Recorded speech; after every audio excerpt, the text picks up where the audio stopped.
Nathan Adlin here with the Fast Lane Car, and welcome to Moab.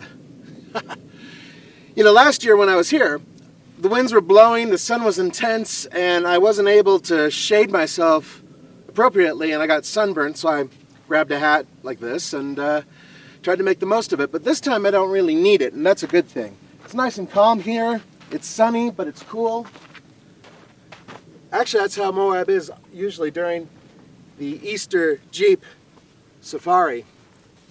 So get rid of this and use the more customary. Ta-da! You know what else is customary?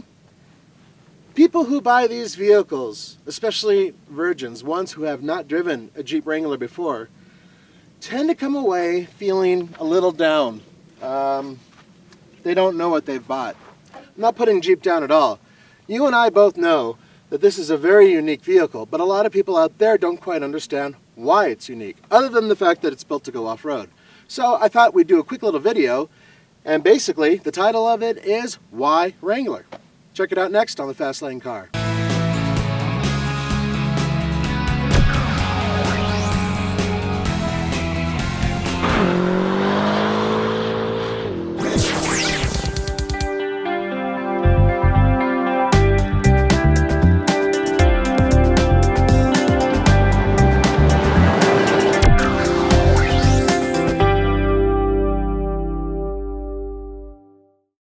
So the question we throw out there with this type of demonstration is, why Wrangler? Why do you want to buy a Wrangler?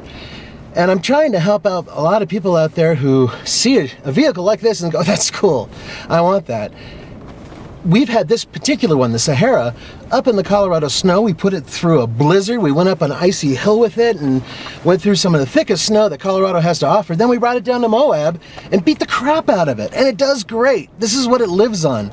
All of the weird things you've seen so far, the skinny doors, the unusually square proportions of the vehicle, everything there, it all serves a purpose. It makes it easier to look out when you're going over obstacles. This is one of the easiest vehicles with 4 doors to look out of, by far.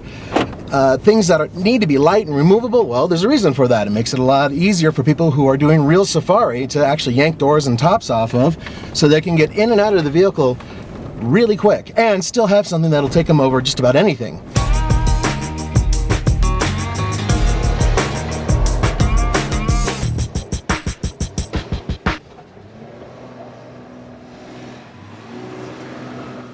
The hood, which, if you're going over 90 miles per hour, not that I ever do, but if you do go over 90 miles per hour, this baby does shake a little bit.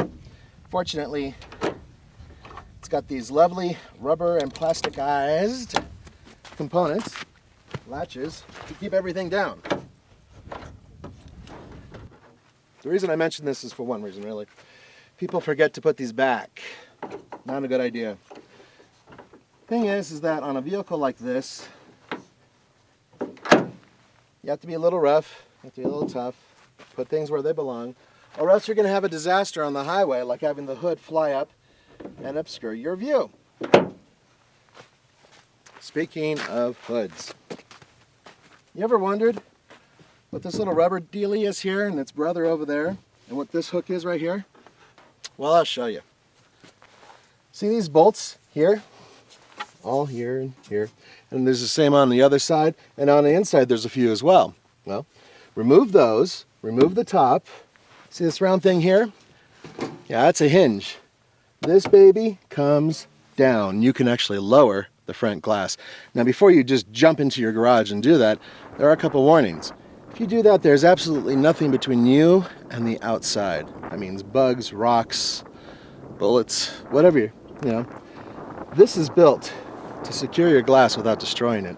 Basically put it on there, and these rubber bits touch the glass, keep it from breaking, and you're able to secure it to this so you can drive like total safari badass.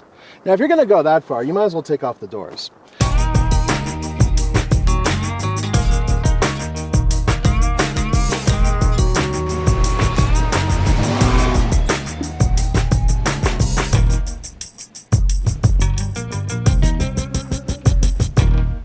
But you may notice something whenever I bat it forward.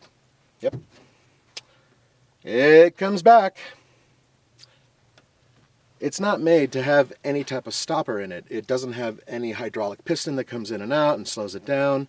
And it has nothing to hold it if the wind comes along or something comes along and pushes it. And the reason why is because there's a strap right here. Now, you may be wondering why the strap is there, and I can tell you very simply. It's there to hold the door so it doesn't fly all the way forward.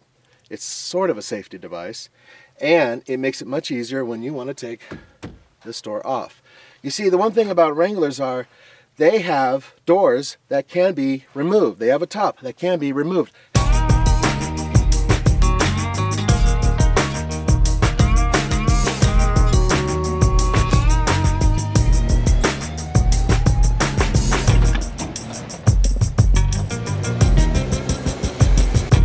So you see these hinges. Well, there's two things that can happen. One, you can pop the pin and remove the hinges by lifting them and removing them. Or you can open the door and remove that strap I showed you and actually unbolt the hinges from the inside and have the door completely free.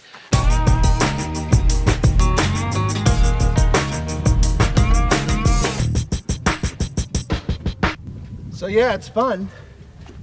It's exciting. I can't get enough of Jeeps. But you gotta remember, it's a Jeep. It's not a car. So if you're graduating from a Honda Accord to a Jeep, maybe borrow a friend's for a week or two. Get used to it, see if you really like it, because everything it does, it's truly built for off-road. And then everything on-road, well, that's sort of secondary. It's a thing that it doesn't seem to care as much about. You should think about that.